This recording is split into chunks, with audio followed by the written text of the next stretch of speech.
bentuk akar. Bentuk sederhana dari 16 per 3 plus akar 5 adalah A plus B akar C. Nah, jadi kalau kita sederhanakan dengan rasionalkan akar, ntar dia jadi A plus B akar C. Nah, ntar kan dapat tuh masing-masing A-nya berapa, B-nya berapa, C-nya berapa, lalu kita hitung nilai dari A dikurang B dikurang C. Masih ingat bentuk ini? Misalkan A plus B, kalau kita kalikan dengan A min B, ini perkalian yang beda tanda ya, ini menjadi A kuadrat min B kuadrat. Nah, di dalam penyederhanaan akar kita gunakan konsep ini ya. Jadi akar sekawan. Jadi misalkan kalau kita ikuti soal ini, misalkan kita punya A ditambah akar B, berarti kita kalikan berapa nih? Jadi namanya sekawannya A min akar B. Nah, kalau kita kalikan hasil apa? A dikali A ya A kuadrat, kemudian akar B dikali akar B hasilnya jadi B, jadi A kuadrat min B. Kita akan gunakan konsep ini. Soal kita tulis ulang, 16 per 3 plus akar 5. Nah, ini sama dengan berapa nih? Jadi kita tulis 16 per 3 plus akar 5. Ini kita kalikan berapa? Kita kalikan 1. Kenapa kalau kita kalikan 1? Kalau kita kalikan 1 sebuah bilangan, dia akan menghasilkan bilangan itu sendiri. Jadi pas saat sama dengan dia akan bernilai sama ya. Nah, cuman 1 di sini bisa kita ganti dengan berapa? Bisa dengan 3 per 3, karena hasilnya 1. A per A, akar A per akar A, dan seterusnya. Nah, yang akan kita gunakan yaitu kita ganti dengan akar sekawan dari penyebutnya, yaitu berapa? 3 min akar 5.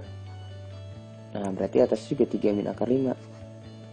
Karena mereka ini kalau kita bagi hasilnya 1 ya.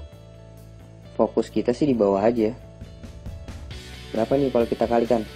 Lihat konsep yang kawan tadi nih. Kalau kita kalikan ya hasilnya yang bawah itu jadi 9, 3 kuadrat kurang 5. Yang di atas tetap 16 dikali 3 min akar 5. Ini sama dengan 9 kurang 5 4. 16 nggak usah kita kalikan ke dalam ya. Akar 5. Nah, kemudian 16 dibagi 4 bisa nih. Di 4. Jadi soal hasilnya adalah 4 3 min akar 5. Kita kalikan ke dalam, 4 kali 3 12 min 4 akar 5. Nah, ini udah memenuhi bentuk A plus B akar C. Sekarang kita cari nilai A, B, dan C nya dulu dengan mencocokkan dengan hasil yang telah kita rasionalkan ya. Jadi di sini A plus B akar C itu sama dengan 12 min 4 akar 5. A nya sudah bisa kita ketahui ya, 12.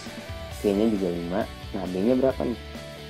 4 kah atau min 4? Nah, sebelumnya ada sedikit pemahaman. 12 min 4 akar 5 itu sama dengan 12 dikurang, ditambah ya, bukan dikurang, ditambah dari min 4 akar 5. Jadi di sini bisa kelihatan nih A nya berapa. Dari sini kita dapat nih A nya adalah 12 ya, sama B nya adalah min 4 ya, C nya adalah 5 ya. Nah, di soal yang diminta adalah A dikurang B dikurang C. Maka di sini 12 dikurang dari min 4 dikurang dari 5. Jadi di sini 12 ditambah 4 dikurang 5, hasilnya jadi 16 dikurang 5 sama dengan 11. Jadi 11, mana nih jawabannya 11? Kita lihat tangan. Oh, jawabannya C. Terima kasih telah menonton video ini. Saya Isra Nurhadi dari Istana Matematika. Jangan lupa di subscribe YouTube-nya ya. Lalu jika kalian punya Twitter, follow Twitternya di @istanamatematik, dan Facebooknya di Istana Matematik juga, dan website kita di istanamatematika.com. Jika kalian suka video ini, silahkan di like dan komen untuk kritik dan saran. Lalu jangan lupa di-share ke teman-temannya ya. Sampai jumpa di video selanjutnya.